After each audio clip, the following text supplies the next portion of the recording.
Seja muito bem-vindo a este ambiente sagrado de adoração e busca espiritual profunda. Alguém trouxe Bíblia nessa noite? Posso fazer um pedido para que os que estão assentados fiquem de pé mais um minutinho em respeito à leitura da palavra? É cultura assembleiana. Fomos ensinados desde a escola dominical. Na leitura oficial da palavra, todo assembleiano fica de pé. Evangelho segundo escreveu São Mateus, capítulo de número 16. Capítulo de número 16 do Evangelho segundo escreveu São Mateus. Vamos ler alguns versículos, a partir do versículo de número 13. Quem encontrou, diga amém. Quem não encontrou, peça socorro. Se não achar o livro de Mateus, é porque o negócio está difícil. É o primeiro livro do Novo Testamento.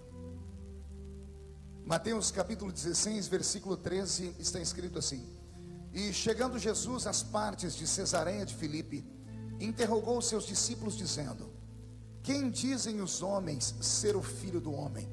E eles disseram: uns João Batista, outros Elias, e outros Jeremias ou um dos profetas. E disse-lhes ele: E vós, quem dizeis que eu sou? E Simão Pedro respondendo disse: Tu és o Cristo, o Filho do Deus vivo. E Jesus respondendo disse-lhe: Bem-aventurado és tu, Simão Barjonas, porque não foi a carne e o sangue quem te revelou, mas meu Pai que está nos céus. Pois também eu te digo que tu és Pedro, e sobre esta pedra edificarei a minha igreja, e as portas do inferno não prevalecerão contra ela. E eu te darei as chaves do reino dos céus, e tudo que ligares na terra será ligado nos céus, e tudo que desligares na terra será desligado nos céus. E quem crê nesse texto, diga amém. Feche a Bíblia, coloque no banco, na cadeira, e tome na mão da pessoa mais perfumada que está do seu lado. Pegue na mão dela com carinho e respeito e aperte até ela falar aleluia. Pentecostal que não faz barulho está com defeito de fabricação, não é? Vamos orar, Camboriú.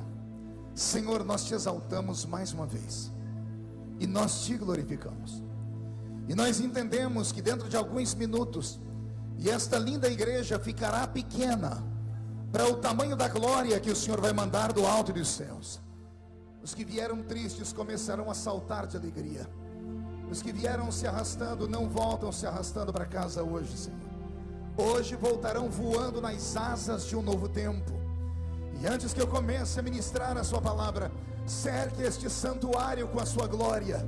E num raio de 5 quilômetros, onde houver um demônio alojado, eu dou a esses demônios segundos para sumirem daqui, porque se não sumirem, serão queimados pelo poder da sua glória que aqui será derramada. Rasgue os céus sobre este pavilhão nesta noite. Manda anjos de fogo descerem aqui, que estes anjos desçam trazendo brasas de fogo nas mãos. Comecem a esparramar estas brasas entre nós.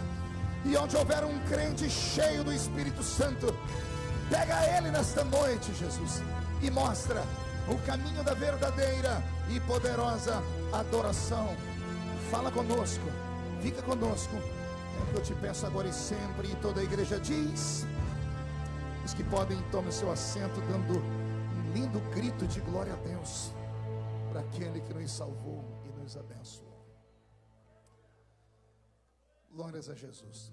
Também quero cumprimentar a irmã Marlene, da dupla Hamilton e Marlene. Eu acho que a senhora estava cantando aqui, eu lembrei de uma música, de um hino.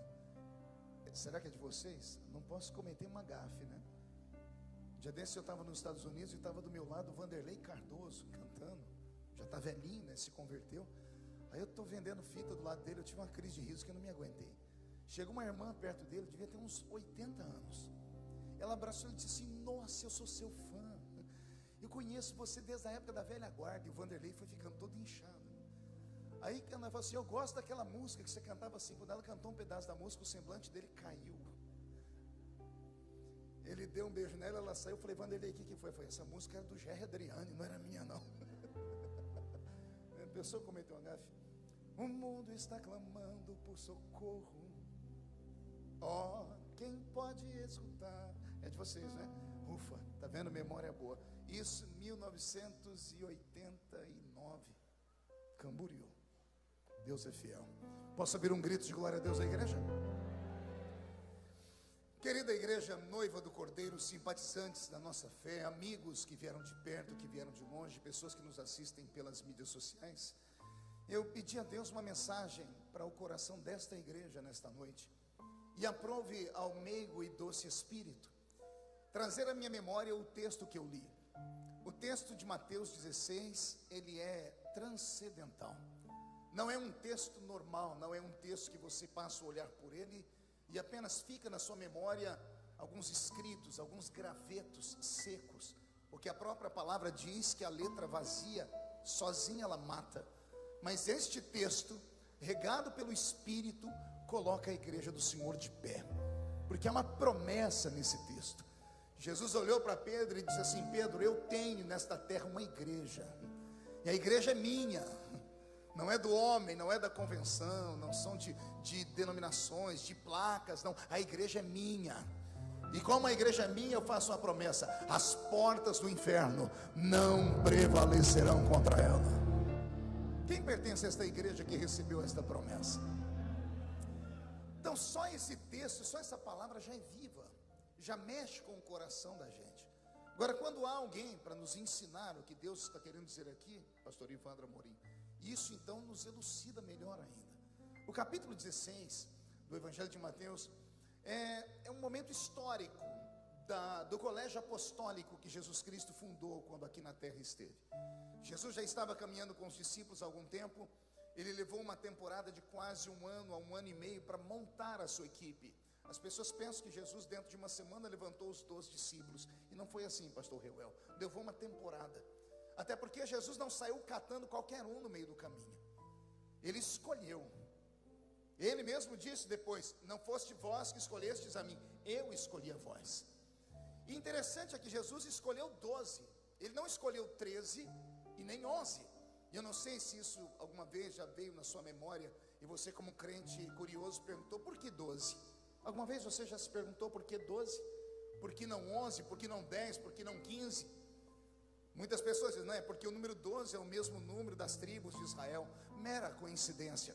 Na verdade, Jesus chamou 12 homens porque dentro dos 12 discípulos de Jesus nós temos o resumo de todos os temperamentos que há na raça humana. Se tivéssemos aqui hoje um psicólogo, ele poderia dizer para nós que em cada discípulo de Cristo ele poderia traçar o perfil psicológico deles, e nenhum era igual ao outro. Jesus chamou 12 criaturas diferentes, 12 homens com espírito diferente, com pensamento diferente, com emoções diferentes. Cada um deles poderia dar aqui para nós hoje um ensinamento. E o que eu acho mais belo é que nos 12 discípulos nós temos todos os temperamentos da raça humana. Ou seja, era a maneira de Jesus dizer assim: eu posso usar qualquer ser humano. Não entendeu? Eu vou repetir: não há ser humano que eu não possa usar, não há defeitos que eu não possa curar, e não há qualidades que eu também não possa absorvê-la. Nos 12 discípulos nós temos, portanto, as características psicológicas de toda a raça humana. Faltar-me-ia tempo aqui para falar, por exemplo, do equilíbrio de João, o apóstolo.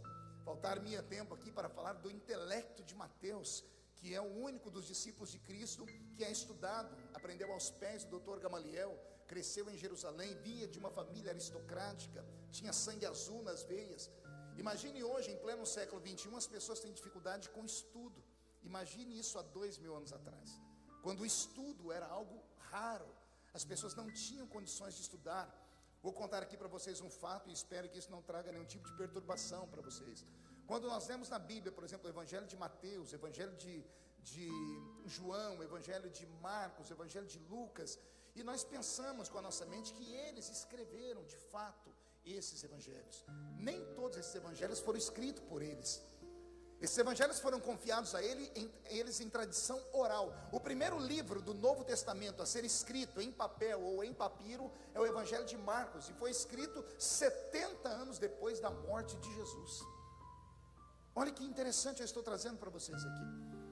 Todo o Novo Testamento, com exceção de Paulo, que esse sim, era habilidoso, era um homem instruído, era doutor da lei.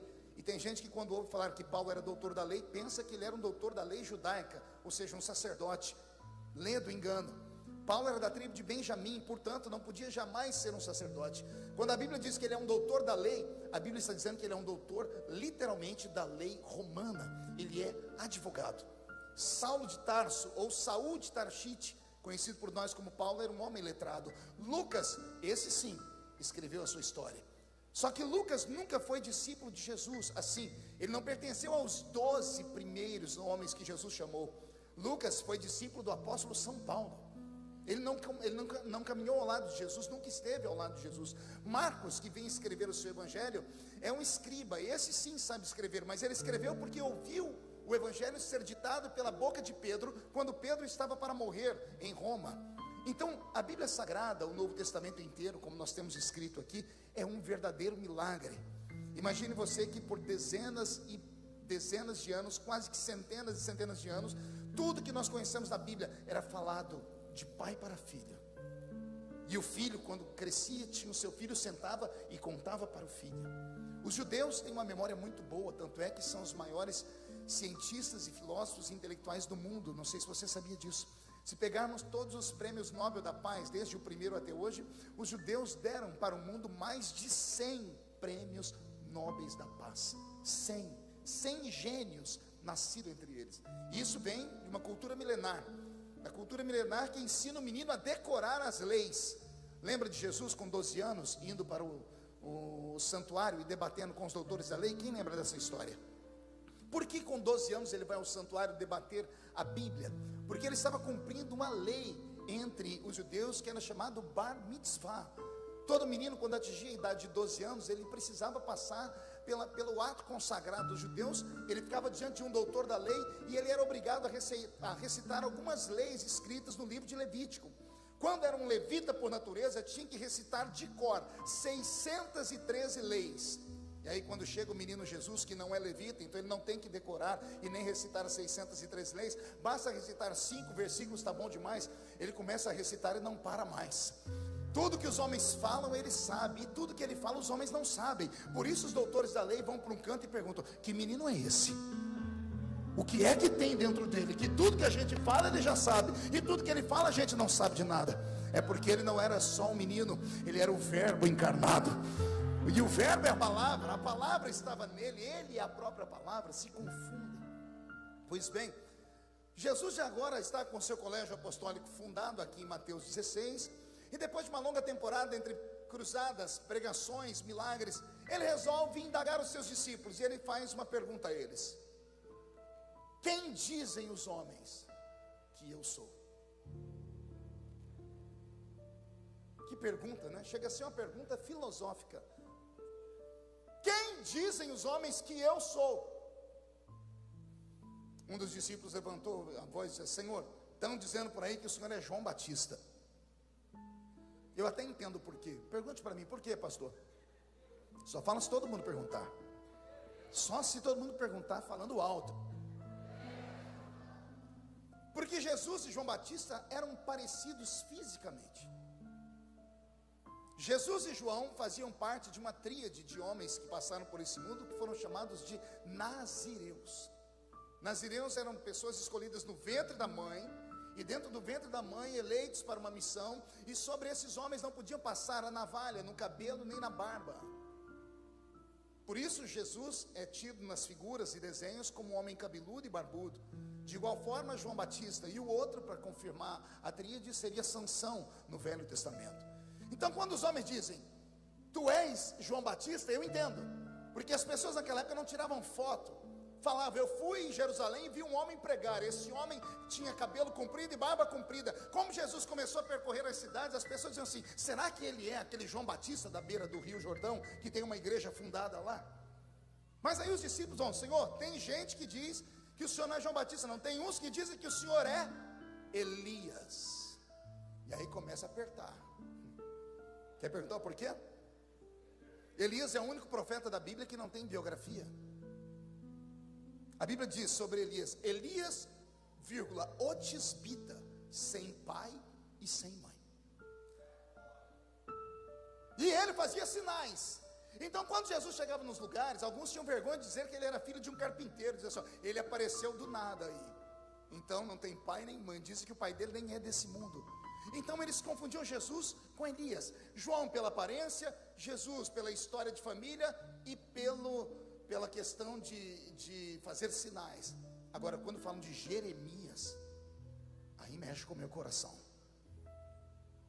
Eu imagino como isso chegou nos ouvidos dele. Dizem que tu és Jeremias. Eu chorei quando eu li esse texto e quando eu descobri isso aqui.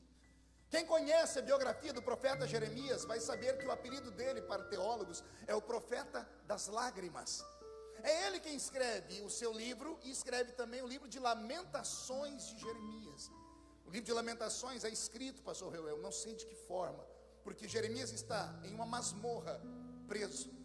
Uma masmorra não é uma cadeia comum. A masmorra é uma prisão feita no subsolo de um palácio. E no subsolo não entra luz elétrica. E o subsolo, além de não ter luz elétrica, feito no subsolo, como eu disse, muito próximo dos lençóis freáticos de água.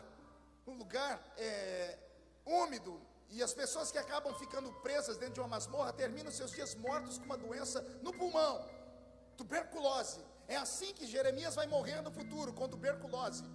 Jeremias é o único profeta da Bíblia que profetizou por 40 anos. Quantos anos eu disse? Não ouvi. Agora se segurei. Profetizou por 40 anos e em vida não viu nenhuma de suas profecias se cumprirem. Por 40 anos foi chamado de falso profeta. Aliás, foi preso por causa disso.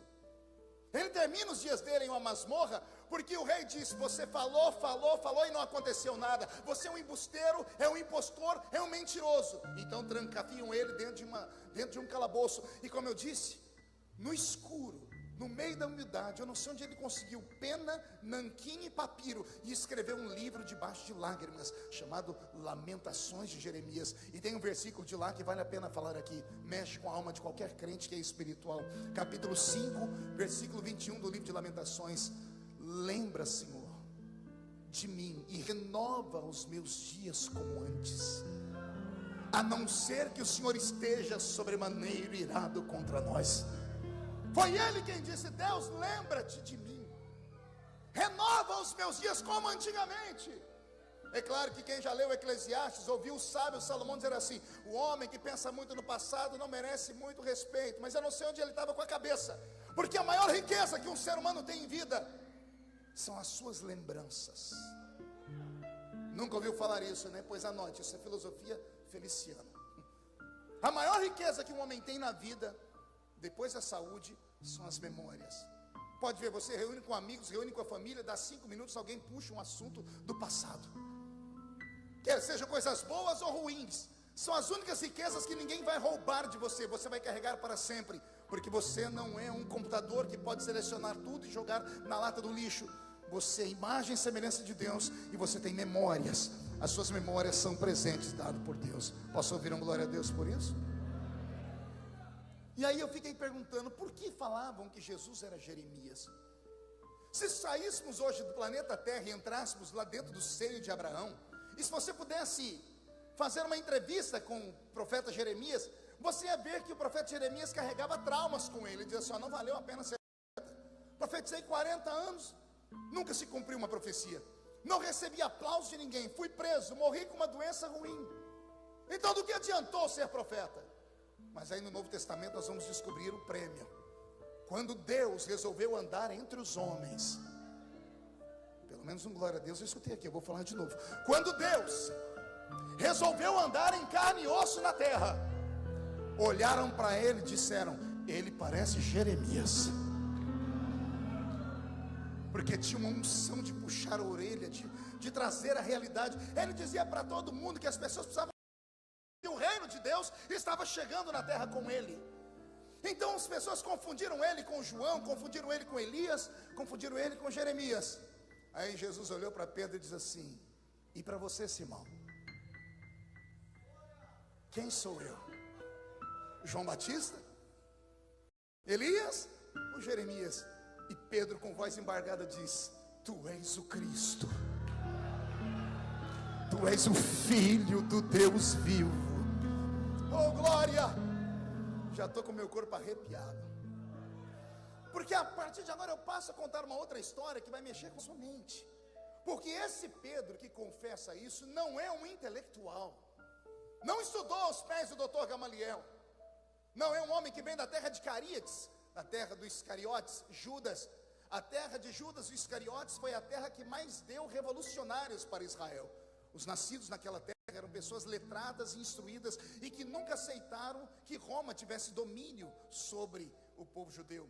Da mesma linhagem de Judas vem um famoso personagem do Novo Testamento que temos uma imagem horrível dele. Seu nome é Barrabás. Todas as pessoas pensam que Barrabás é um assassino, um truculento, um roubador de galinha. Não, ele está preso por Roma porque ele cometeu um crime político. Por isso, Pôncio Pilatos vai fazer a barganha depois, vai colocar ele e Jesus juntos. Então Judas vem da terra de Barrabás, uma terra onde os meninos eram preparados a acreditarem em Israel como nação.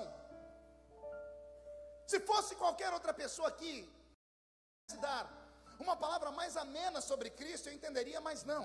Jesus pergunta para Pedro: por que Pedro? Isso me fez chorar. Porque Pedro não é o discípulo em quem nós queremos nos espelhar. Pedro é o discípulo que mais erra. Pedro é o discípulo que nenhum pastor gostaria de ter ele no seu púlpito como obreiro, nem ter ele no seu grupo de jovens ou de mocidade, porque é um discípulo que mais fala. E venho de uma roça lá do interior que tem uma tradição nossa que diz que quem fala muito dá bom dia a cavalo. Pedro era desse jeito. Pegue as histórias de Pedro na Bíblia, você só vai lembrar coisa esquisita. Tenta lembrar aí. É ele dentro do barco, saltando do barco no meio de uma tempestade. Estava indo tudo muito bem, até que ele começa a afundar. Aí vem Jesus e chama ele de homem de pouca fé. E todo mundo espanca o Pedro por causa do homem de pouca fé. Eu queria nessa noite ser advogado de Pedro. Se ele que pulou nas águas é um homem de pouca fé, quanta fé tinham aqueles que ficaram no barco? Vamos pensar.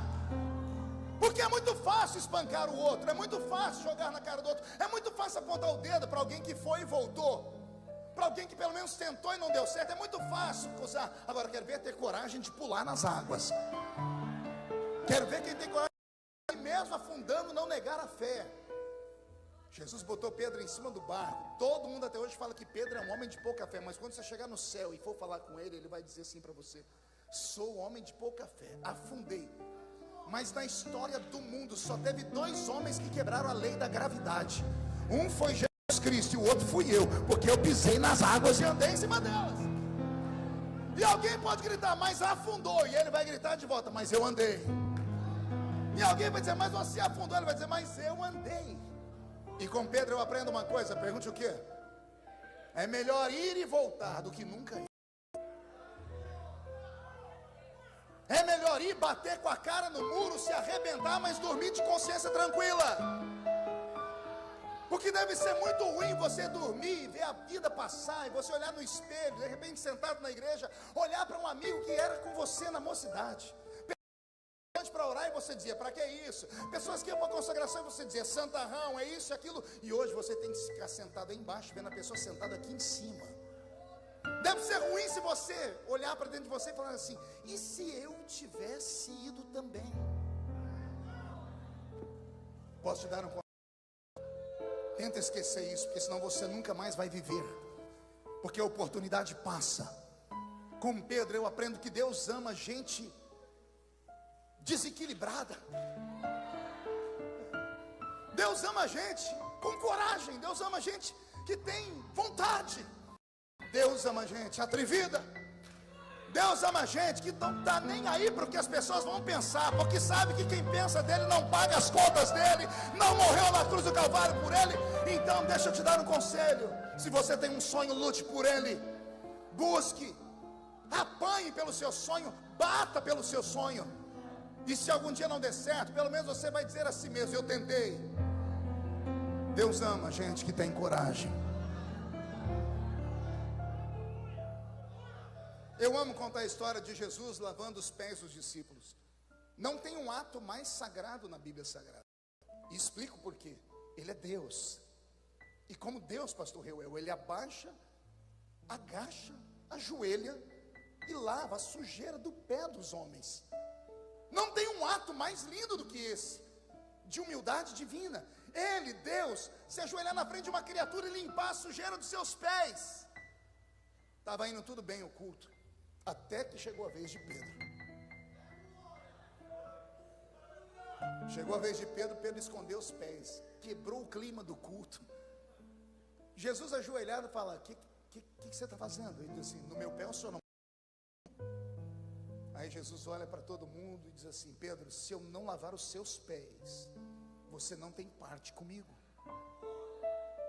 Está todo mundo dizendo assim: ei Pedrão, podia ter dormido sem essa. Está vendo? Fala demais, ó. Acabou com o culto. Mas Pedro, ele é bipolar. Pedro, ele oscila, ele vai do céu para o inferno em segundos e volta. Ele que falou: não é para lavar meu pé, olha o que ele faz agora, ele já estica o pé e põe na frente. Quando Jesus vai lavar o pé, ele estica os braços. Jesus tomou um susto e falou: o que é isso, Pedro? Eu vou lavar os pés. Ele falou: não, senhor, já que o senhor vai lavar, lava o corpo inteiro.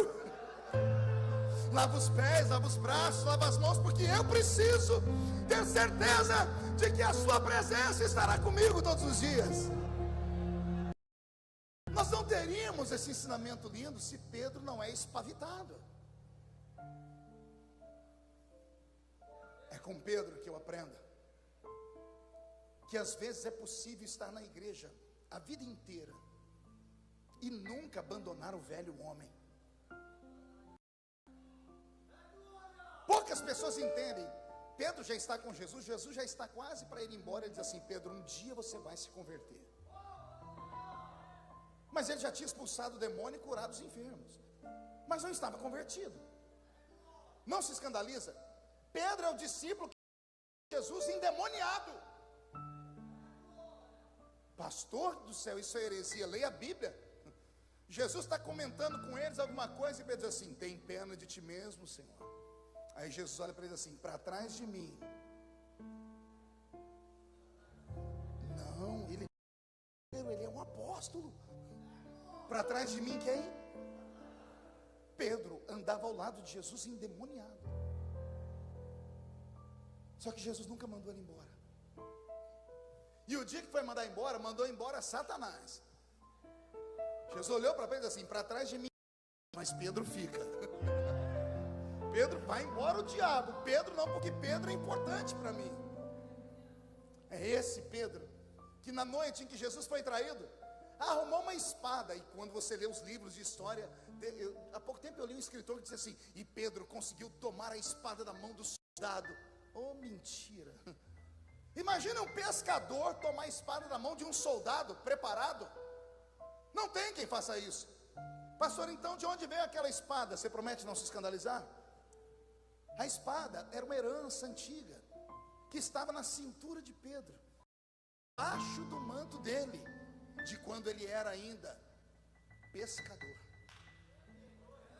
Ele usava a espada para se livrar às vezes dos piratas que vinham no final da madrugada tentar roubar os peixes que ele e João, que eram, os dois eram sócios numa embarcação de pesca. Então eles usavam a espada para se defender. Quando Jesus chamou Pedro, Pedro sabia que Jesus era de paz, e Pedro, ao invés de jogar a espada fora, escondeu a espada debaixo do manto. Ele nunca deixou a espada.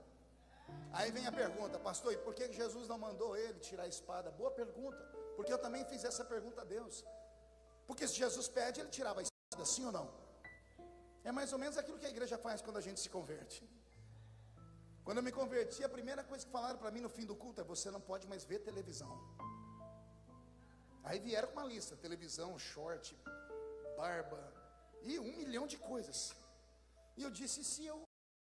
A pessoa disse: agora você conhece a verdade. Deus vai te matar.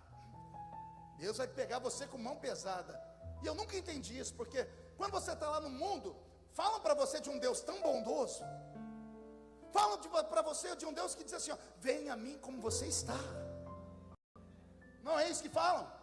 Quando vamos pregar para uma pessoa, a pessoa diz: mas eu sou drogado. O que a gente diz? Jesus te ama. Não, mas eu sou uma prostituta. Jesus te ama, morreu por você. Venha do jeito que está, sim ou não? Aí a pessoa vem, enganada por essa pregação. Aí ela aceita Jesus, em prantos. Antes de ir embora, um grupo de crentes que tem a língua maior do que a minha gravata, que não foram ganhar a pessoa lá na rua, que não foram evangelizar de madrugada, sentam com a pessoa e começam a doutrinar ela dentro da visão da igreja. O que não é errado, temos que ter ensinamento. Mas aí essas mesmas pessoas passam a ser juízes dessas pessoas e começam a cobrar que seja feito contra eles alguma coisa, porque a pessoa está vindo com a roupa assim, a pessoa está daquele outro jeito, e nós queremos agir como o Espírito Santo. Queremos que o pastor faça. Um dia desse, eu sou pastor de igreja, terminou o culto, chegou um irmão em mim e falou: pastor, eu só preciso dar um puxão de orelha da minha esposa. Eu falei: por quê? Ele falou: olha a roupa que ela está vindo na igreja. Eu olhei para ele e falei: se você que é marido não fala, que eu que sou pastor? Não, bem, porque o senhor, ela obedece. Eu falei: toma vergonha na cara, rapaz. Se você não é sacerdote do seu lar, gosta do pastor. É isso que nós queremos, é isso que nós esperamos. Pregamos um evangelho para as pessoas lá fora de um Deus amoroso. Bastou a pessoa entrar aqui dentro para dizermos à pessoa: ou você anda na linha ou Deus vai te fulminar. Aí a pergunta que eu faço é para mexer com a sua cabeça: que Deus é esse que tem piedade do pecador lá fora e quer matar o seu filho aqui dentro? Vou perguntar de novo: que Deus é esse que tem paixão por uma alma que está lá fora e a que está aqui dentro quer destruí-la e matá-la? Não, pastor, o senhor não conhece esse Raimundo que está aqui do meu lado, é um pé na igreja, outro no mundo. Pois eu prefiro ele assim do que ele com os dois pés lá fora. Porque num culto como esse, o Espírito Santo pode fazer aquilo que você não deu conta, aquilo que a igreja não deu conta. Eu nunca mais assisti televisão. Me casei, não comprei televisão, mas toda quarta-feira eu ia para a casa da minha mãe.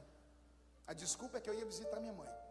Eu sentava na frente do sofá, na frente da televisão, e a janta tinha que trazer para mim no sofá. Eu não conversava com ninguém, ficava eu e a televisão. Vinha a comida, eu pegava, comia, colocava, pegava o copo, bebia. Um dia minha mãe falou assim: por que você não compra uma televisão? Minha mãe não era crente. Por que você não compra uma televisão? Eu disse: sim, porque é pecado ter televisão. Eu disse assim: na sua casa, né? Porque na minha se assiste. Mas eu respeitei, porque mandaram tirar a televisão de casa e eu tirei. Se Jesus falasse para Pedro: tira essa espada da cintura, tinha ou não tinha tirado?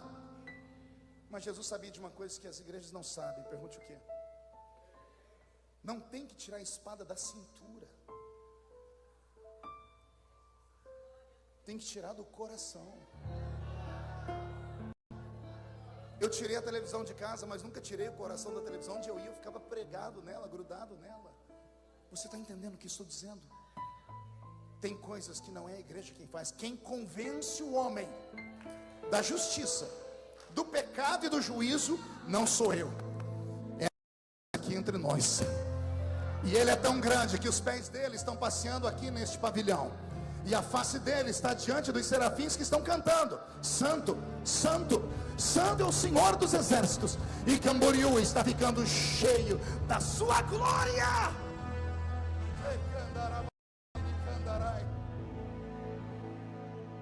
Quando Jesus foi traído, Pedro sacou a espada, Evandro, e partiu para cima do soldado. O soldado se esquivou, era preparado. Tem gente que pensa que Pedro mirou a orelha do soldado. No escuro, Pedro mirou a cabeça do soldado. O soldado se esquivou e a orelha caiu no chão. A história poderia ter parado aqui e nós teríamos uma imagem horrível de Pedro. Mas Jesus usa as maldições de Pedro para a bênção nossa. Alguém se lembra que Jesus fez na sequência? Preso, agachou, pegou a orelha, colocou no lugar de novo. O que isso significa? Nada está fora do lugar. Aquele soldado não era soldado pretoriano, era um soldado do sumo sacerdote. Os sacerdotes vinham da tribo de Levi. Todos os que ficavam próximos a eles tinham que ser da tribo de Levi. O guarda do sumo sacerdote era um guarda levítico. E por ser guarda, ele estava obedecendo a voz de Anás e Caifás, que eram sogro e genro. Ele era um cupincha deles, porque Jesus vai ser julgado de noite, de madrugada, não vai ter um julgamento justo. Então esse soldado que vai prender Jesus está fazendo, mas não está fazendo porque ele quer, ele está fazendo um favor ao sumo sacerdote. E ele está fazendo esse favor por causa de uma coisa. Pergunte o quê? Ele tinha um sonho. Quer perguntar qual? Ele é levita, amigo do sumo sacerdote. O sonho dele é ser sacerdote também. E com a assinatura do sumo sacerdote, ele pode ser elevado à estatura de ser sacerdote também. Ele obedece o sumo sacerdote por isso. Só que havia uma lei estabelecida no livro de Levítico, que o sumo sacerdote não pode ter defeito.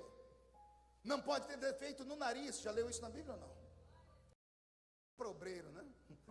O obreiro não pode ter nariz adunco, comprido nem torto.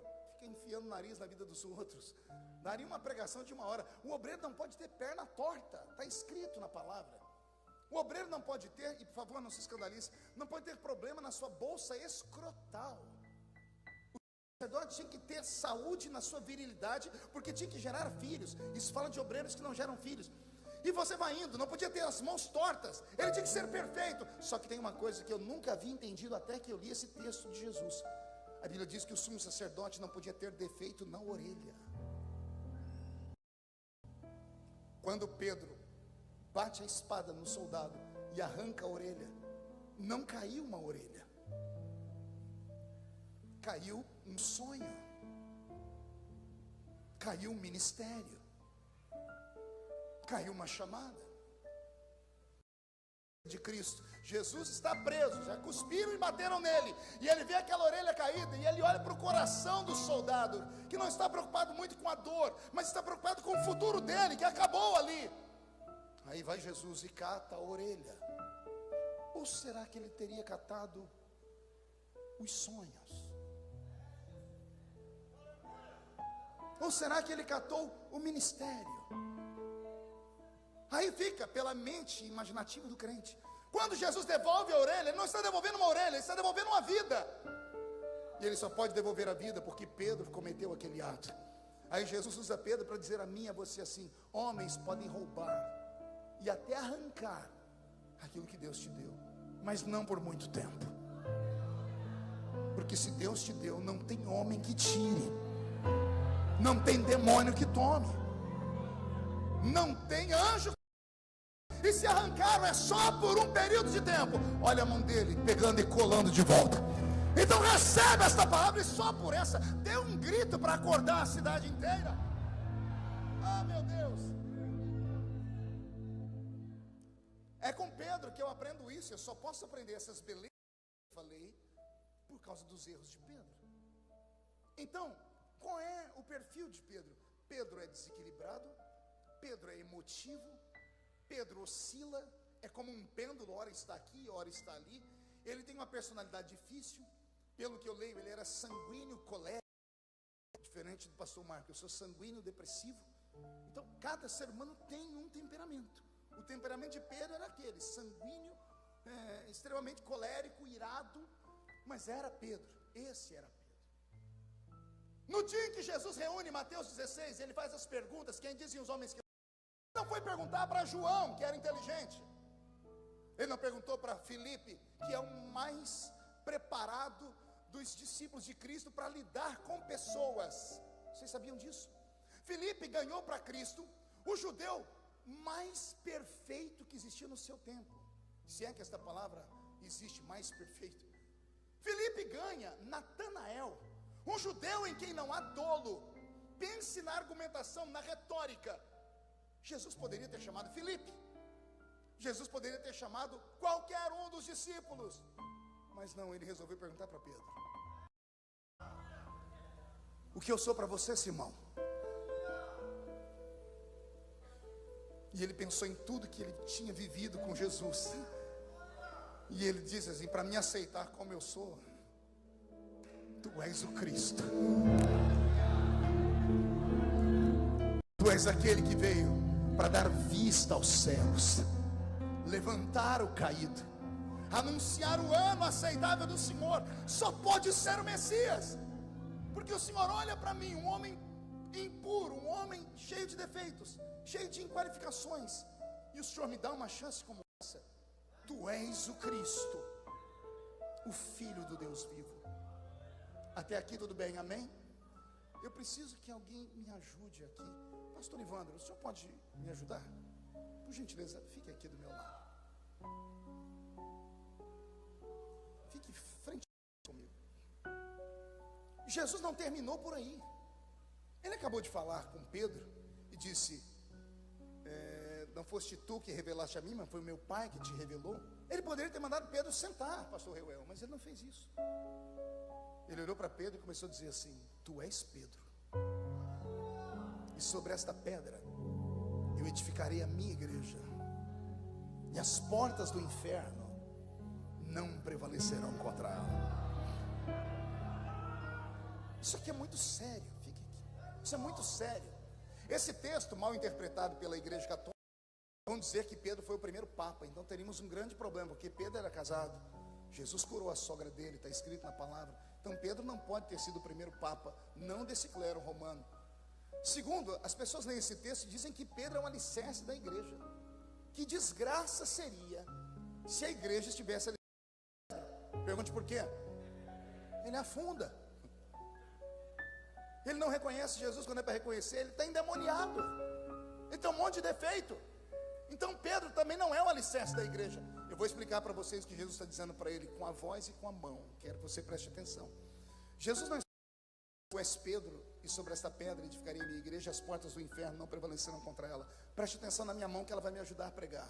Jesus falando: tu és Pedro.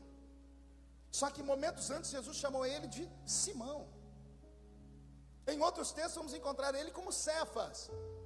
Pedro, que Jesus arruma para ele, porque Pedro em grego significa pedra pequena, pedra esmiuçada, pedra que não presta para nada. Pedra esmiuçada, pastor Ivandro, é areia. A Bíblia diz que o homem que alicerçou a sua casa sobre a areia, o que aconteceu com ela? E derrubou. Então Jesus está dizendo assim: tu és areia, tu és pedra pequena. Porque está todo mundo olhando para Pedro dizendo assim: ele só faz coisa errada e Jesus está ali com ele. Jesus está concordando: vocês têm razão, ele não presta para nada. É uma pedra pequena, pedra esmiuçada que não presta para nada. Mas olha o que Jesus faz: olha a minha pedra pequena que não presta para nada, mas sobre esta pedra. Entendeu? Não, eu vou falar. Jesus está falando: tu és uma pedrinha pequena que ninguém dá nada e não presta para nada, mas não é sobre você, é sobre esta pedra.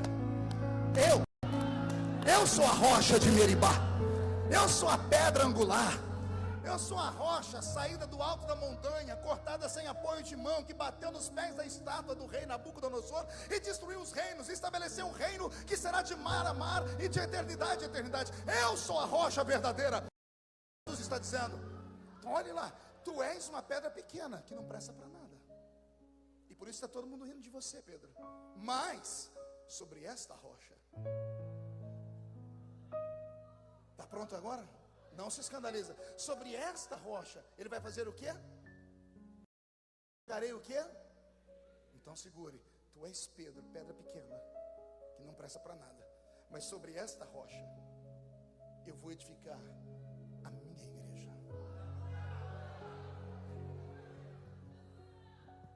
Pedro não é o alicerce, Pedro é a igreja. Não, vou falar de novo: Pedro não é alicerce, Pedro não é pai da igreja, Pedro é a igreja, ele é a igreja. Jesus está dizendo assim: tu és pedra pequena que não presta para nada, e olham para você e não dão nada, mas sobre esta rocha eu vou edificar você. Você será a minha igreja. Quando Jesus disse que ele será a igreja dele, aí Jesus escutou lá no inferno uma gargalhada. O diabo dizendo: se Pedro é a igreja, acabou. Se Pedro é a igreja, não vai ter igreja por muito tempo, porque eu posso com ela. Aí Jesus dá o golpe de misericórdia: tu és uma pedra pequena que não presta para nada, mas sobre esta rocha eu edifico a minha igreja, e as portas do inferno, as portas do inferno não podem tocar em você, Pedro. Quer tocar na igreja? Passa por cima de mim. Quer acabar com a igreja? Passa por cima de mim. Quer acabar com a igreja? Toque em mim, porque ele é só uma pedra pequena, mas eu sou a rocha. Quem está sentindo Jesus aí? começo a falar para o seu coração: não sei como você entrou por aquela porta, mas eu sei como você vai sair por aquela porta. Os demônios inteligentes vão se mudar da rua da sua casa essa noite. Os demônios ignorantes vão ficar na sua frente para serem pisoteados, porque você não volta para casa do jeito que você entrou. Você não é só a Maria nem João, é a igreja do Senhor, e as portas do inferno não prevalecerão contra você. Não podem.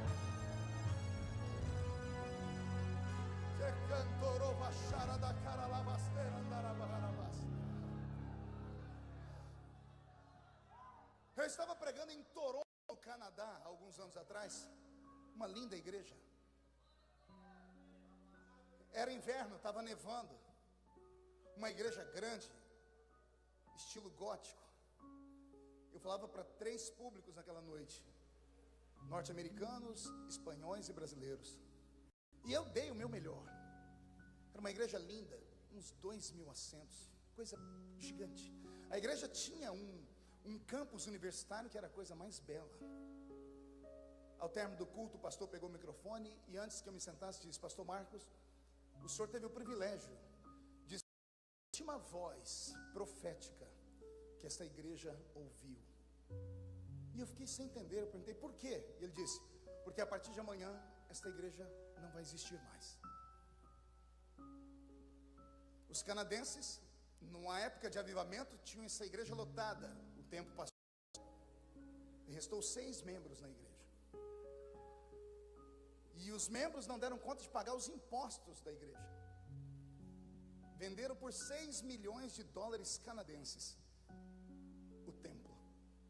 Ele disse: a igreja que aqui estava compraram um salão no centro da e os cultos serão transferidos para lá. Portanto, a sua foi a última voz profética que essa igreja ouviu. Irmãos, eu confesso para você, eu já preguei em todo tipo de culto, mas eu saí dali com uma angústia. Eu fui para o meio da rua, tinha uma máquina de foto, ainda na época não tinha celular com foto. Tirei uma foto daquela igreja, está no meu site a foto. Foi lembrança do dia em que eu participei do sepultamento de uma igreja. Aí eu olhei para a placa da igreja e eu dei um grito na rua. Falei: Senhor, esta igreja faliu. Como há um Deus no céu. Eu ouvi, falou comigo que eu me tremi. E a voz disse para mim: impossível. Eu me chacoalhei. E eu olhei para ver se alguém gritando comigo. E insisti: faliu. E a voz insistiu comigo: impossível. Eu olho, percebi que era Deus. Falei: Senhor, nós estamos falando da mesma coisa. Eu disse que essa igreja faliu. O Senhor disse: a minha igreja não fale jamais. Não, esta faliu. O Senhor disse: o que faliu aí foi uma denominação. Ai. O Senhor falou comigo: o que faliu aqui foi uma agremiação religiosa. O que faliu aqui foi uma associação de homens que, para se manter de pé em um país, tem que ter CNPJ, corpo ministerial de presidente, vice-presidente, tesoureiro, secretário, uma parafernália de pessoas. Porque quando é um crime, esses que têm um nome vão para a cadeia. Ou seja, toda instituição religiosa tem dono. Eu sou presidente da Igreja Evangélica Assembleia de Deus, Catedral do Avivamento. Assino juridicamente pela minha igreja. O juiz não me vê como pastor, ele me vê como empresário. Porque a igreja tem um CNPJ, porque ela tem direitos e deveres para com o povo e ela arrecada fundos. Então ele diz para mim: se algum dia der problema, o senhor é o dono da igreja. Olha a preocupação, olha que coisa. A igreja na terra tem dono. E são os homens que estão à frente dela. Mas a igreja verdadeira não é a organização. A organização é fria. A organização é feita de tijolos, teto, ar-condicionado, cadeiras bonitas, som. A organização é fria e morta, porque ela tem bandas, ela tem conjuntos, ela tem corais. Todas as instituições têm nomes e tem quem os representa. Isto é a igreja organização. E no arrebatamento da igreja, não é a organização que sobe. Jesus não vem buscar paredes, não vem buscar cadeiras, nem a tesouraria, não vem buscar o microfone, não vem buscar a tinta, não. Então, existem dois tipos de igreja: igreja organização e a igreja como organismo. Oh glória, me arrepiou aqui, vou falar de novo. Tem a igreja organização e tem a igreja como organismo. A organização tem nome: Assembleia de Deus, Catedral do Avivamento, Universal, Presbiteriana, Metodista, Batista. Jesus foi ali, já volta. Tem 1 milhão de nomes a organização. A igreja como organismo, aqui ela se chama Marco, aqui Reuel, aqui Dani, Isaías, e assim sucessivamente. Aí eles fazem uma pergunta: qual igreja Jesus vem buscar? A Assembleia de Deus? A Universal? Qual igreja vem ele buscar? Nenhuma dessas. Porque essas são de homens. Porque para viverem nesse mundo complicado, precisa passar por lei. A igreja verdadeira é você. Então, você não entendeu, eu vou repetir. Só há uma igreja verdadeira aqui nessa noite. É você. E eu lhe dou provas bíblicas. Pastor, então quer dizer que eu não estou dentro de uma igreja nessa noite? Não. Nesta noite você está dentro de um templo, feitos por mãos humanas. E qual é a palavra do Senhor sobre templos feitos por mãos humanas? Não habito em templos feitos por mãos humanas. Mentindo? Deus não habita em templos feitos por mãos humanas. Por quê? Porque tudo é frio. Imagina esse lugar vazio. O que é que Deus vai fazer aqui com esse lugar vazio? Cadeira não grita, a caixa de som sozinha não fala nada, a cortina não dá glória a Deus, a porta de vidro não fala em língua estranha. O que é que ele vai fazer aqui? Nada. Agora, o templo pode virar igreja. Pergunte de que forma? Quando o primeiro crente abre a porta e põe o pé aqui dentro. Ai meu Deus, ó que coisa bela.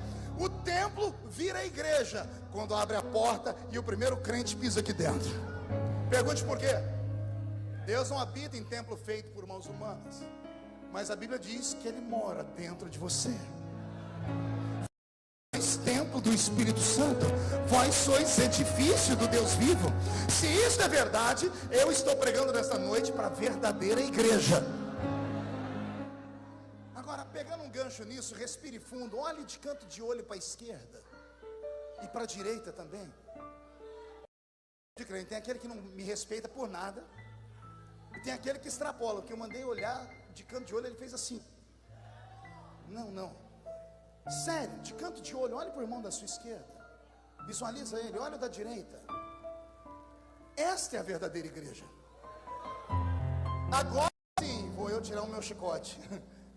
Você está sentado perto de qual igreja aí? Porque essa igreja aí parece um mausoléu. Pergunte a mim, o que é mausoléu, pastor? Vai no cemitério aqui de Camboriú, você vai descobrir o que é um mausoléu. Famílias ricas têm templos dentro do cemitério. Aqueles templos bonitos de mármore, com letras garrafais douradas. A pessoa morreu tem 500 anos, você vai lá, a flor está cheirando novinha, porque todo dia tem alguém que troca a flor. Aquilo é uma igreja. Eu estava viajando para a Inglaterra uma vez e vi no voo aquelas revistas de bordo. Estava lá, obras de arte com valor incalculável nos cemitérios do Brasil. Aí tinha o cemitério de São Paulo e em outros lugares. Obras de arte feitas por homens da Renascença, coisas que valem fortuna e ninguém sabe, porque está dentro do cemitério. São capelas do cemitério, são igrejas, mas dentro do cemitério. São igrejas, mas quando você abre a porta e entra dentro delas, só tem cheiro de defunto, só tem coisa morta. Você está sentado perto de qual igreja? Uma igreja derrotada? Porque com essa cara aí, parece que essa igreja foi derrotada. Parece que foi batizado num pote de vinagre. Não consegue expressar uma alegria, não consegue sorrir, não consegue levantar a mão, não consegue dar um glória a Deus. Vem me dizer que, qual é a sua desculpa? Ah, não, pastor, é porque eu estou analisando, eu estou meditando. Quer meditar? Vai para casa, pega a Bíblia, senta e fica filosofando. E não, aqui é lugar de adorar, aqui é lugar da igreja provar que veio. Aqui a igreja tem que mostrar que está viva. Viva.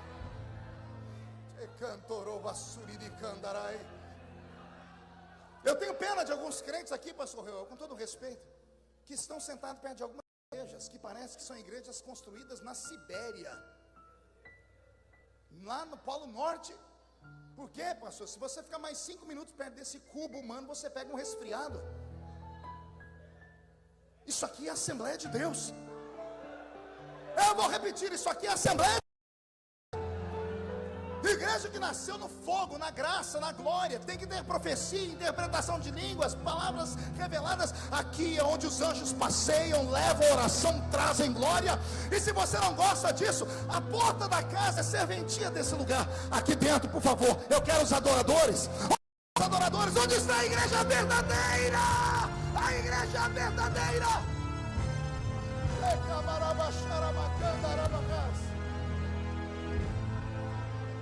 Estou eu no Rio de Janeiro.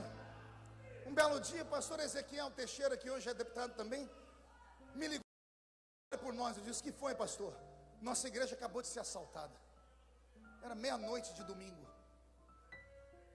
Foi: como é, pastor? Assaltaram a igreja, levaram tudo, Marco. Levaram púlpito, instrumentos, conseguiram quebrar a porta da tesouraria, levaram o cofre, roubaram a igreja, depenaram a igreja. Dobrei meu joelho e fui orar. Falei: Senhor, tem piedade da sua igreja. Roubaram a sua igreja. Meu Deus do céu. O céu abriu. E Jesus falou para mim: impossível.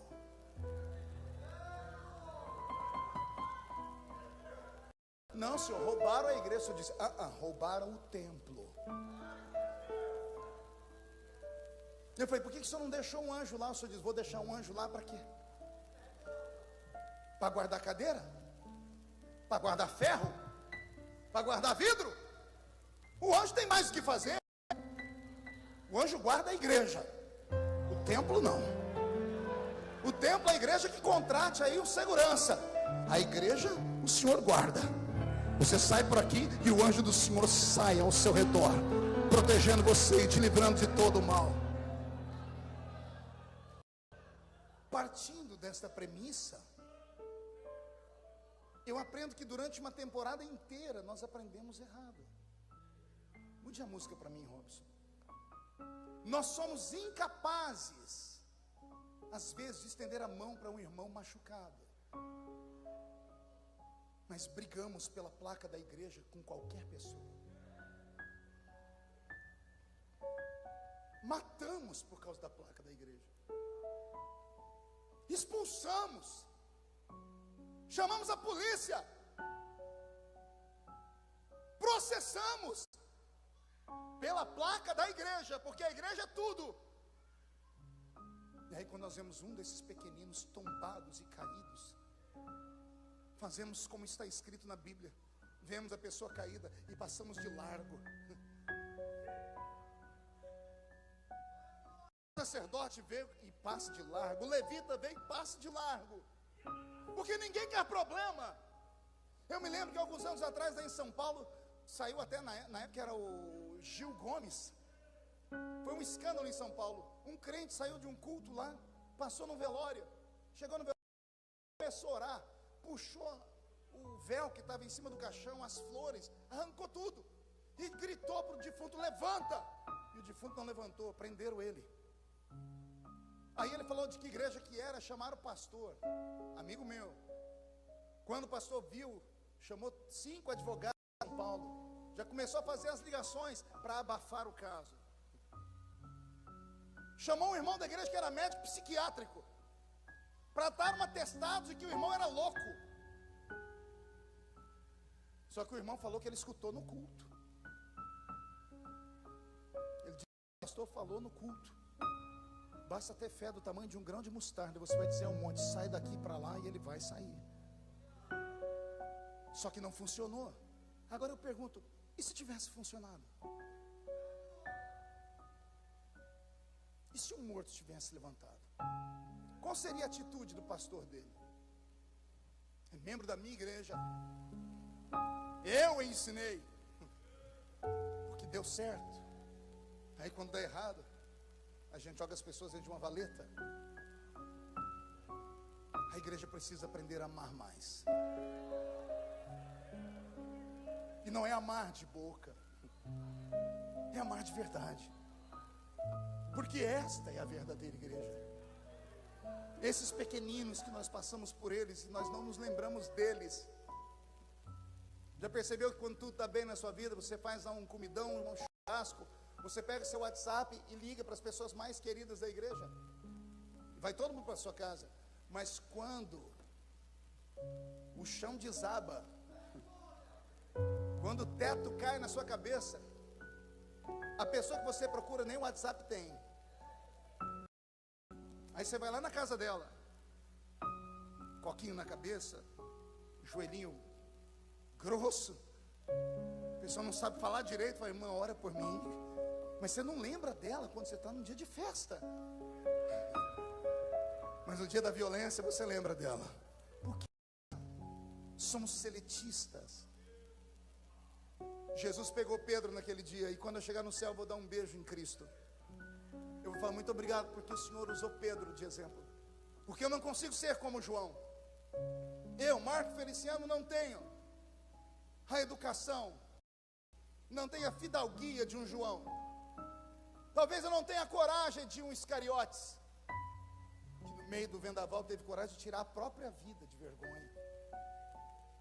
Eu não tenho, talvez, o intelecto de um Mateus. Mas quando eu vejo Pedro, eu digo, se Pedro foi, eu também posso. Aí naquele dia, Jesus pegou Pedro e disse, Pedro, todo mundo diz que você não vale nada, mas para mim, você é a igreja. E aqui eu aprendo uma outra coisa, pergunte o quê? Nada escandaliza ele. Vou repetir. Nada escandaliza ele. Calcule comigo. Você é patrão, a senhora é patroa. Contrata uma pessoa para trabalhar na sua casa. E você tem um dispositivo na mão capaz de mostrar o futuro. E de repente você pega através desse dispositivo, você sabe que dentro de 2, 3 meses, a pessoa que você contratou, ela vai violentar seu filho ou sua filha. Ou ela vai te roubar. A pergunta que eu faço, você contrataria a pessoa? Você sabe que ela vai estuprar, violentar os seus filhos. Você daria emprego para ela? Responda. Você está diante de um dispositivo, você sabe o futuro. Você é patrão, sabe que o empregado vai te roubar.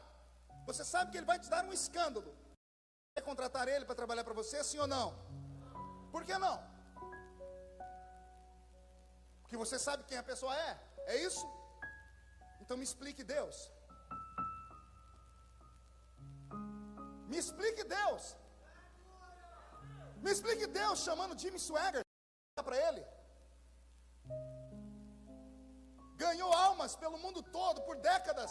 Aí um dia dá um escândalo, vai para o Jornal Nacional, escândalo, e mais escândalo, e mais escândalo. Se eu sou Deus, vou chamar esse camarada para trabalhar para mim, para quê? Porque ele vai no futuro me dar problema. Deus foi pego de surpresa?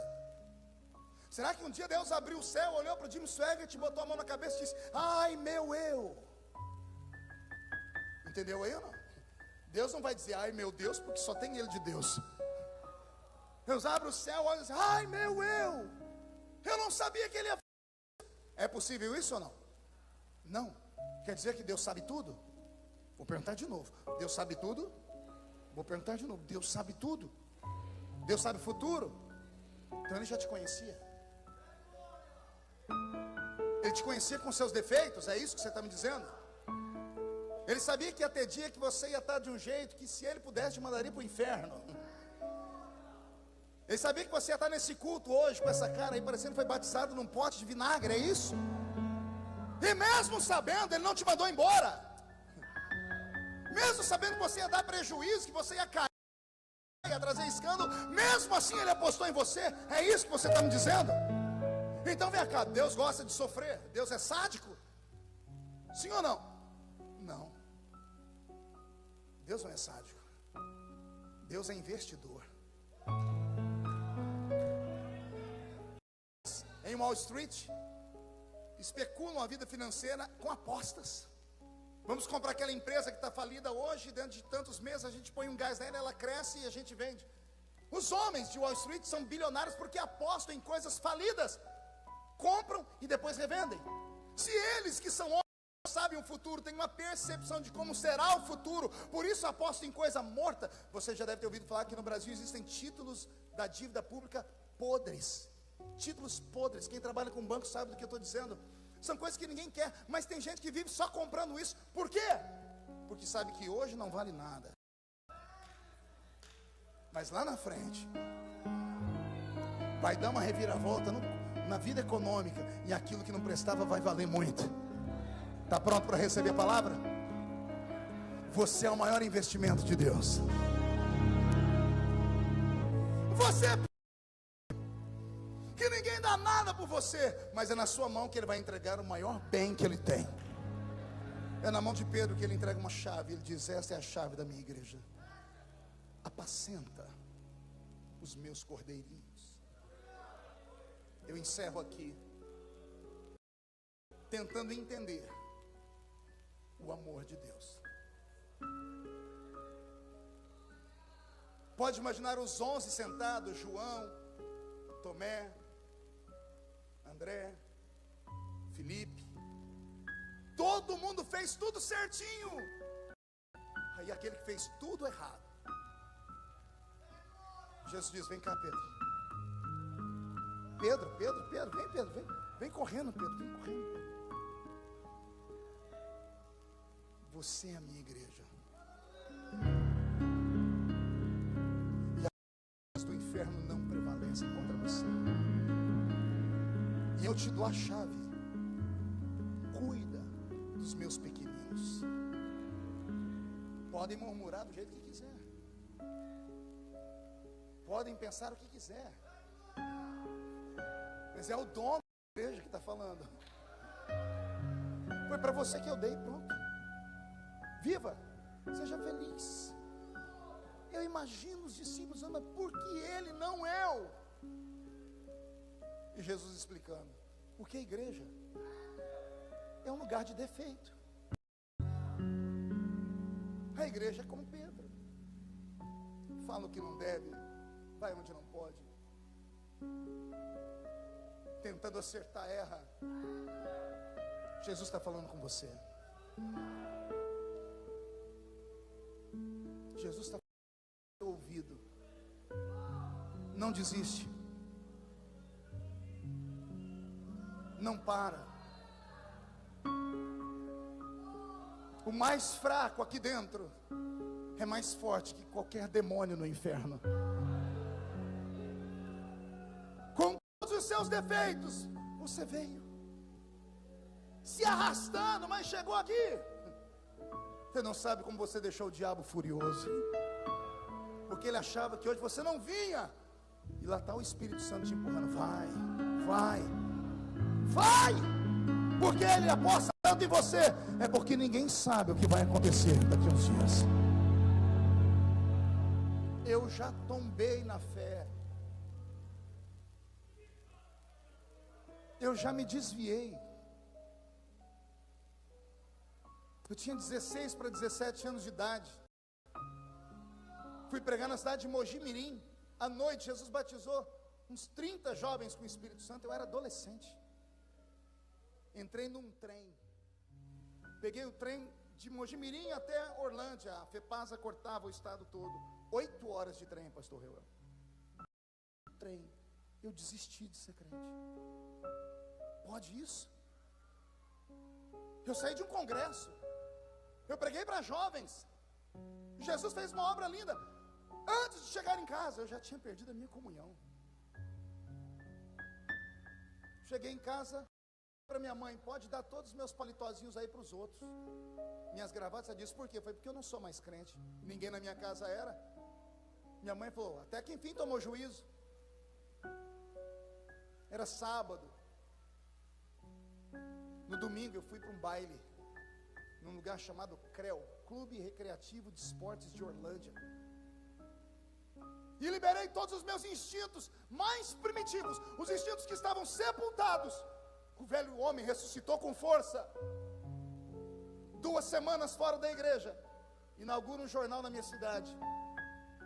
E a notícia nos plantões policiais: sou eu, Marco Feliciano, drogado. O pastor, quando leu no jornal, marcou um culto na terça-feira e me excluiu da igreja. Nunca foram me visitar.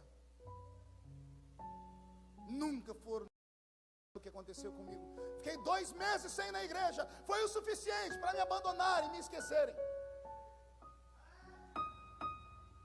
Eu desci a rampa fria por 1 ano. O que eu não fiz a vida inteira, eu fiz em 1 ano. Um dia estou num baile. Dentro do baile um rapaz me afrontou. O nome dele era Pantera. Era uma briga de gangues. E ele me deu um tapa no rosto. Chamei meus amigos, contei o que aconteceu e disseram: vamos lá fora. Tinha uma mobilete, não sei se vocês sabem o que é isso. Sentamos na mobilete, fomos na casa de um amigo. E ele pegou um revólver, um 38, uma garrucha velha. Chegamos na porta do clube, escondemos numa moita, que não podia entrar lá dentro. E chegamos à conclusão: quando terminar isso aqui, nós vamos matar esse cidadão. Era umas 3:30 da manhã, eu estava dopado, drogado, aqueles globos rodando, as pessoas cantando, eu com um copo de cerveja na mão. De repente eu vi um vulto, que chegava tudo nublado, entrou no meio do povo, me pegou pelo colarinho, começou a falar, eu não entendia nada, eu continuei pulando. Ele me segurou, me deu um tapa no rosto, eu voltei em mim, o dedo em riste no meu nariz, disse: assim diz o Senhor.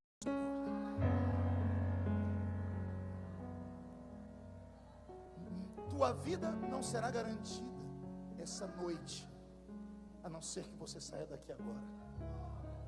O Ronaldo Pulhês, hoje é gerente de um banco. O Ronaldo estava em casa dormindo, pronto para dormir de madrugada, porque crente quase não dorme. E foi que ele ajoelhou de um lado, a mulher dele ajoelhou do outro. Quando ele está orando, ele disse que escutou um grito dizendo assim: Ronaldo, busca o Marco. Ronaldo disse que estava com sono, levantou a cabeça, olhou para a esposa e disse: você ouviu alguma coisa? Ela disse: não. Ele abaixou a cabeça, continuou orando, e a voz falou de novo: busque o Marco. E foi que ele começou a tremer, e a voz falou: ou busca ele, ou vocês não vão ter Marco amanhã. E foi que ele levantou da oração, Reuel, chamou a Adriana, a esposa, disse assim: uma voz falou para mim do Marco. Ela falou: que Marco? Aquele menino da igreja. Eu falei: é verdade, tem meses que ele não vai na igreja. Ninguém nunca foi visitar ele. E o que a voz falou? Mandou eu sair procurando ele. Ela falou: então vai e procura. Ele ligou para 2 amigos, o Fernando, que é músico na cidade de Morro Agudo hoje. Sentaram na motinha deles e foram em todas as casas que tinham baile à noite, até que ele parou na frente do Clube Recreativo de Esportes de Orlândia. Ele falou que ele estava vestido de crente. Quando ele botou o pé lá na porta, ele disse: meu Deus, se alguém me ver aqui terça-feira, eu estou excluído, porque vão falar que eu entrei no baile. Ele falou que ele pensou em voltar, quando o Senhor disse para ele: no meio de uns 500 jovens pulando, ele me achou. Ele me deu um tapa no rosto e me tirou dali.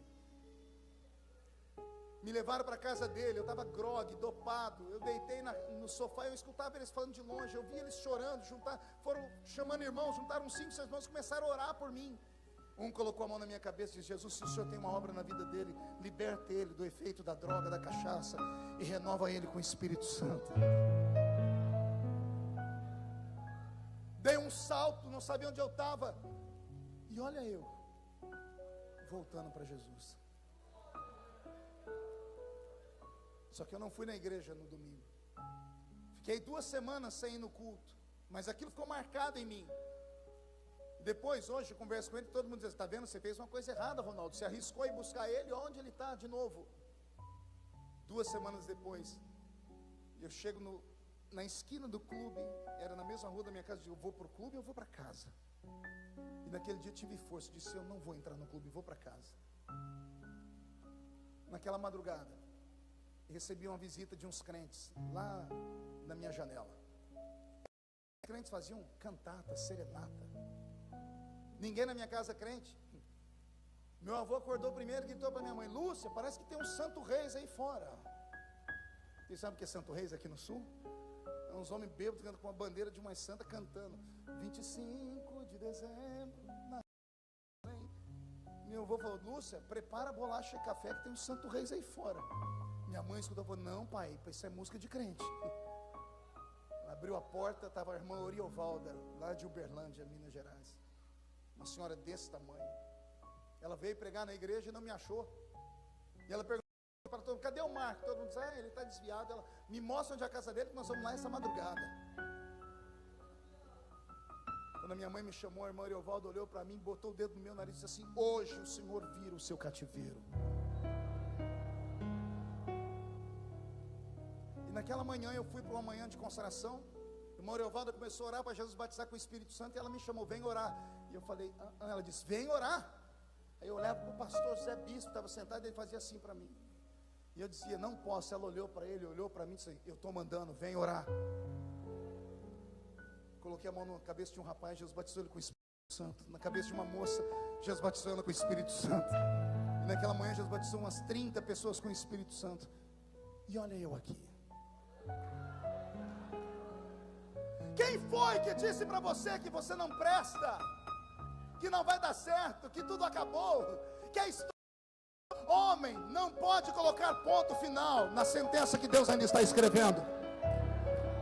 Não me interessa o que falaram, não me interessa como falaram. Esse culto não estava na minha agenda até 2 dias atrás.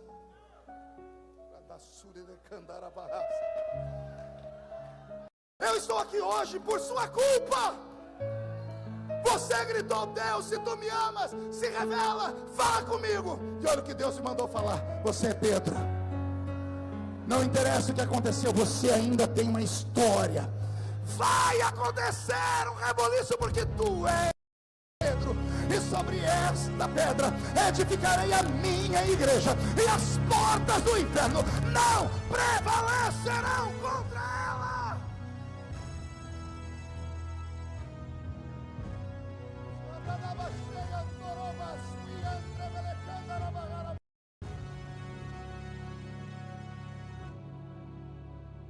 A igreja vai inclinar a cabeça.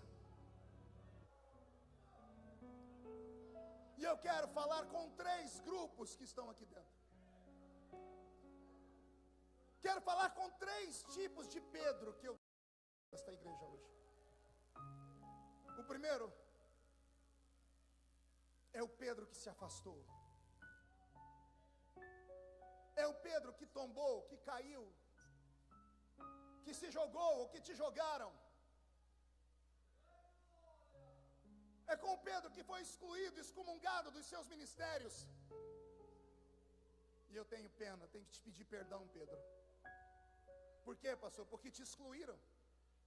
Mas perdão por quê? Porque essas pessoas não leram o texto que eu li hoje. Tudo que desligar na terra é desligado no céu.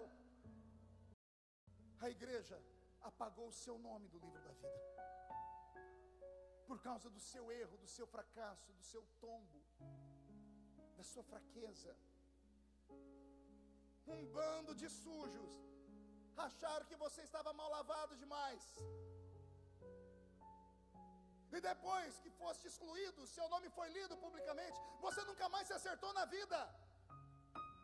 De madrugada você sai das baladas, passa perto da velha igrejinha e chora de vontade de voltar, mas não tem força. E hoje você foi atraído pela propaganda, pela oração de alguém, disse: vamos lá. Você veio meio acanhado, você nem queria estar aqui. Mas enquanto eu pregava, você dizia assim: Deus, se tu me amas, fala comigo. E Jesus me mandou te dar uma palavra, Pedro. Você vai ser pastor ainda. Deus mandou te dar uma palavra, amada.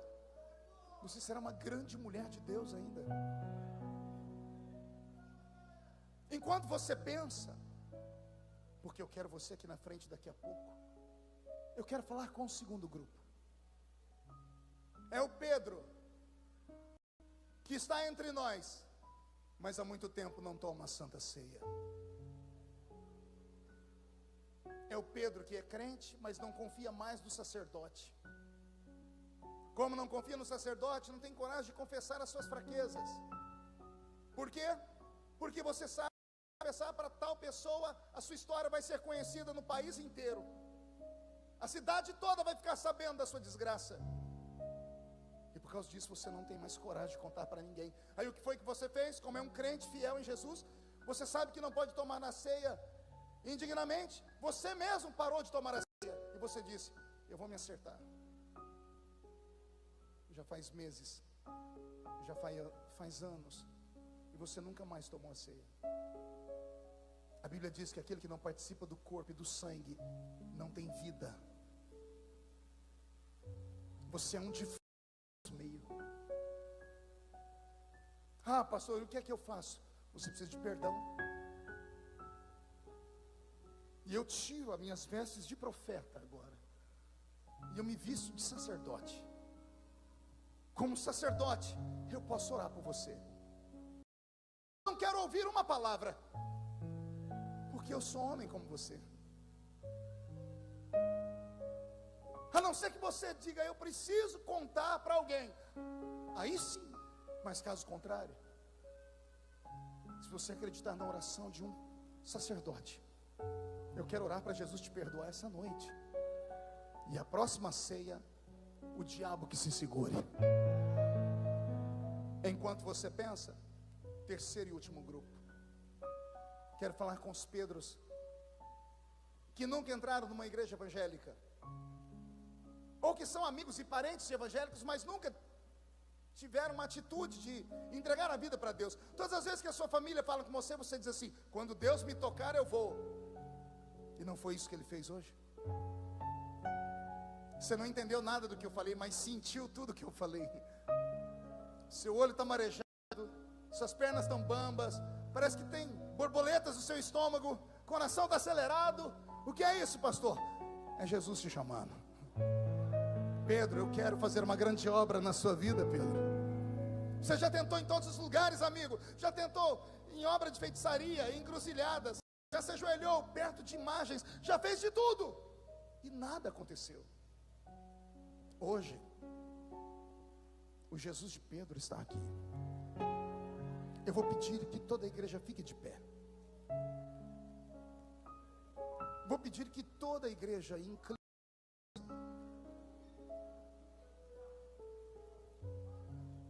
Eu quero saber se tem alguém desses 3 grupos que eu perguntei que tem coragem de sair do seu lugar e vir aqui perto de mim. Porque eu vou orar por você. Tu és Pedro, e sobre esta pedra eu edificarei a minha igreja, e as portas do inferno não prevalecerão contra ela.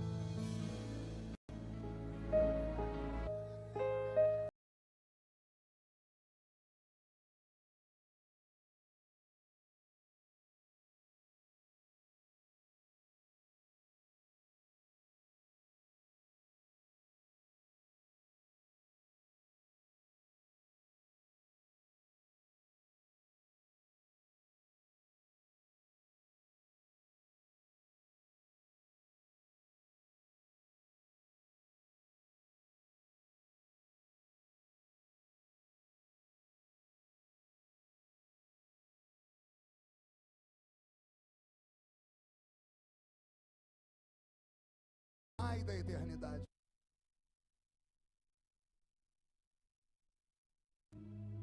Em um culto sem vidas chorando no altar.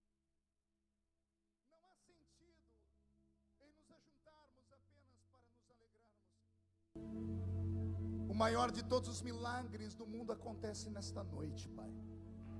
Maior que cego ver, maior que mudo falar ou paralítico andar. A Bíblia Sagrada diz, Senhor, que aquele que traz o irmão que está afastado cobre uma multidão de pecados. A igreja está em silêncio, mas o céu está fazendo festa. Porque nesse momento, Pai, grilhões e laços estão sendo quebrados, demônios estão sendo destruídos. alimentos dados para demônios está sendo arrancado. Esses que estão aqui na frente estavam longe, agora estão perto. O nome deles neste momento está sendo escrito no livro da vida, porque todos os pecados estão sendo perdoados.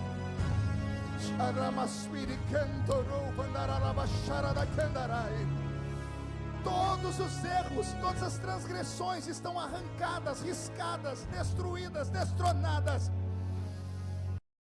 Esta noite, quem viver verá, para ver a devolução que o Senhor vai fazer na vida deles, porque tudo que foi roubado está sendo devolvido. Os seus filhos vão tomar a ceia no próximo mês. Os seus filhos vão voltar a ter sonhos proféticos. E esses que estão entregando a vida pela primeira vez a Ti, vão entrar numa vida que nunca antes sonharam.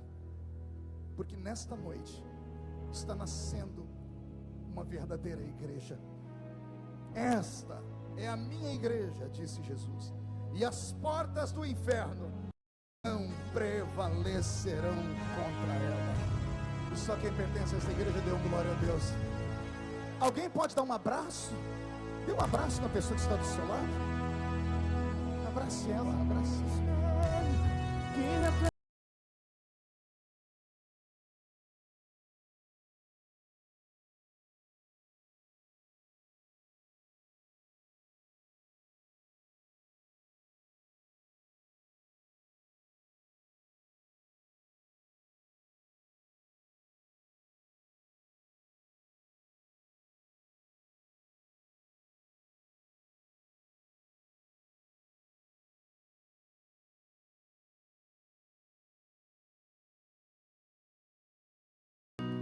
Quem pode aplaudir e gritar? Quem pode aplaudir, gritar e dar um pulo para cima? Essa foto eu posso levar comigo para orar? Que Deus faça uma grande obra. Amém, igreja? Valeu a pena? Então murcha a barriga, estufe o peito, olhe nos olhos do seu irmão. Se não tiver vermelho, enfia o dedo no olho dele. Diga para ele: que é a igreja? Disse: eu sou a igreja, então me ame. Vou fazer um pedido. Tome seu assento por mais 5 minutinhos. E eu agradeço. Me disseram que os irmãos aqui, quando vai dando hora de ir embora, ninguém fica. E são 10h15, a igreja está cheia ainda. Muito obrigado pela educação de vocês. Então eu espero que vocês fiquem comigo mais 5 minutos. Amém? Vou perguntar de novo: valeu a pena? Posso voltar outro dia aqui? Jesus é o caminho e o pastor Reuel é o pedágio.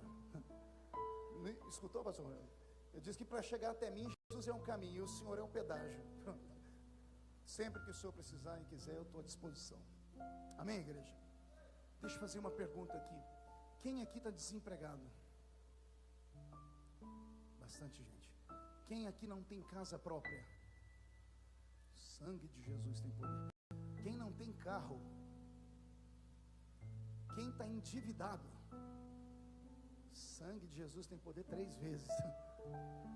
Coitado do comércio de Camboriú.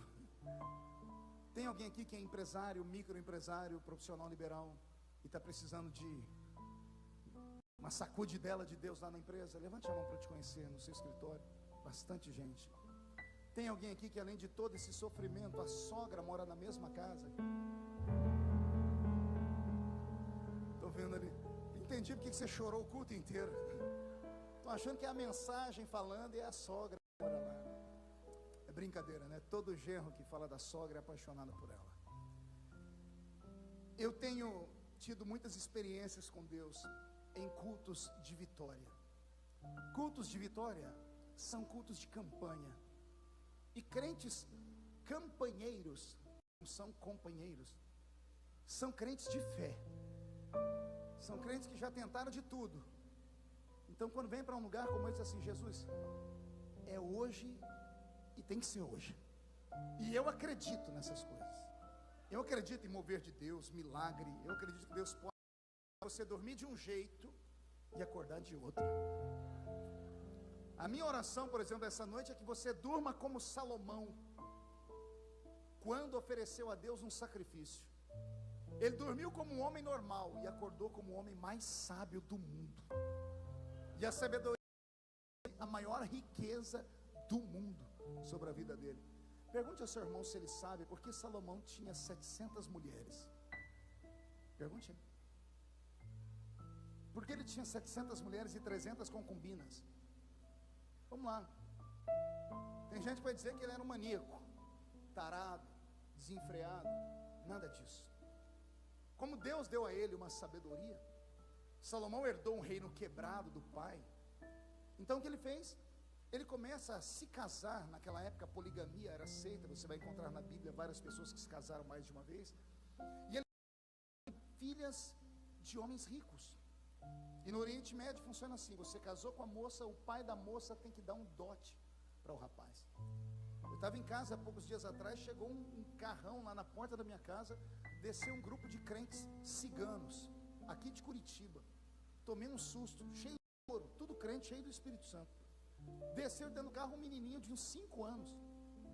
E o pai dele disse: fala para o pastor o que você veio fazer aqui. Ele tirou do bolso uma caixinha de joias.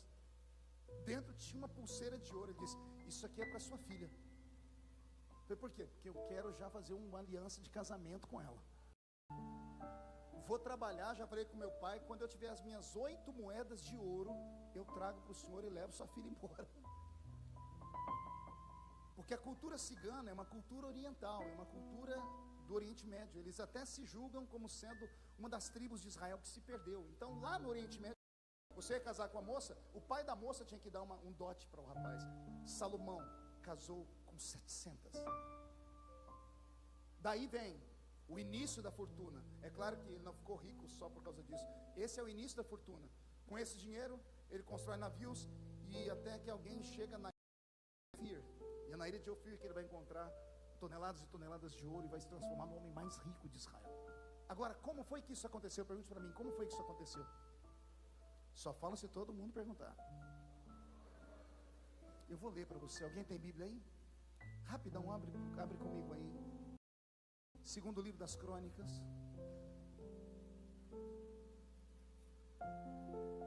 Segundo livro das Crônicas, capítulo 1.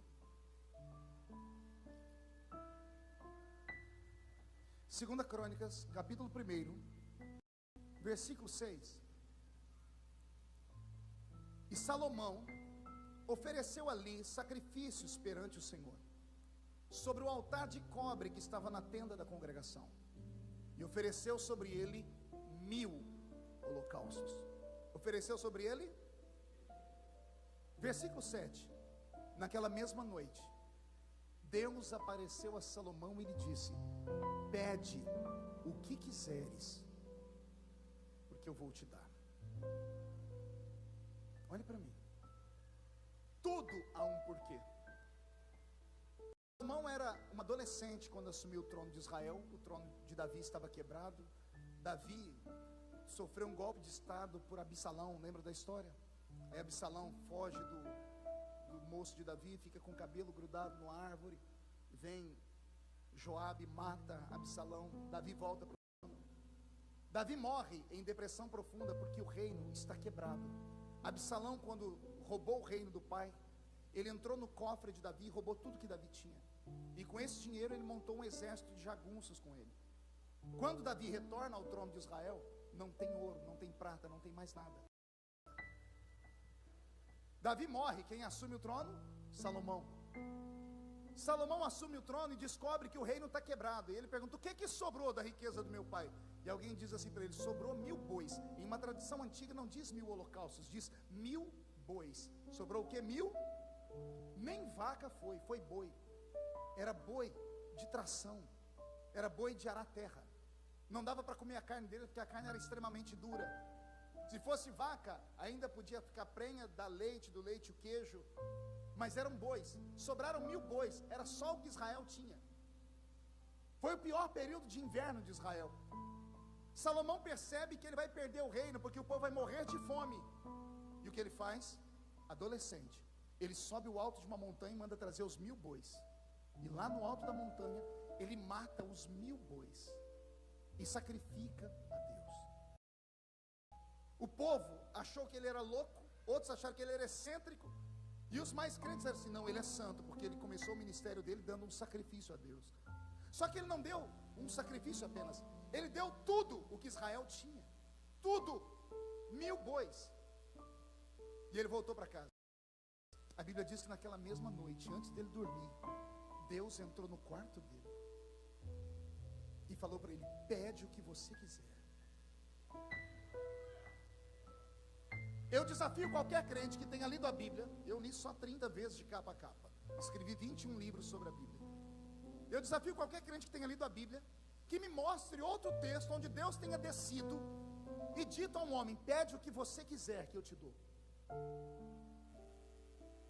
Nem para Davi Deus fez isso. Agora olhe para mim, Davi é um homem que canta, sim ou não? É um homem que fez salmos, sim ou não? Davi não é um homem que dança perto da arca? Davi é um homem segundo o coração de Deus, sim ou não? Só que morreu pobre. O reino foi roubado e ele morreu sem um centavo. O que isso aqui explica? Isso aqui traz um ensinamento espiritual. Você já percebeu que geralmente os irmãos que mais oram, os que têm, moram em casinhas caindo aos pedaços? Eles não têm dinheiro, mas são cheios de Deus. Por quê? Cantam. Por quê? Oram.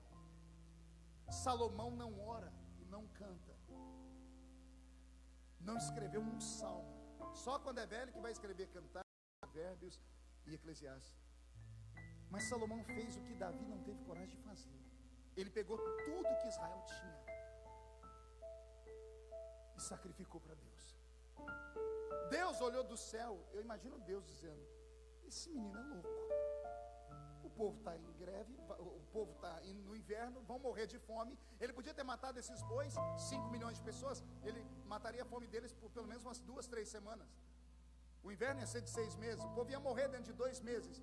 Mas pelo menos ele ia matar. Ao invés de ele matar a fome, ele pegou os bois e me deu. Que homem é esse que tira tudo que tem e me dá? Quer ouvir a resposta de Deus?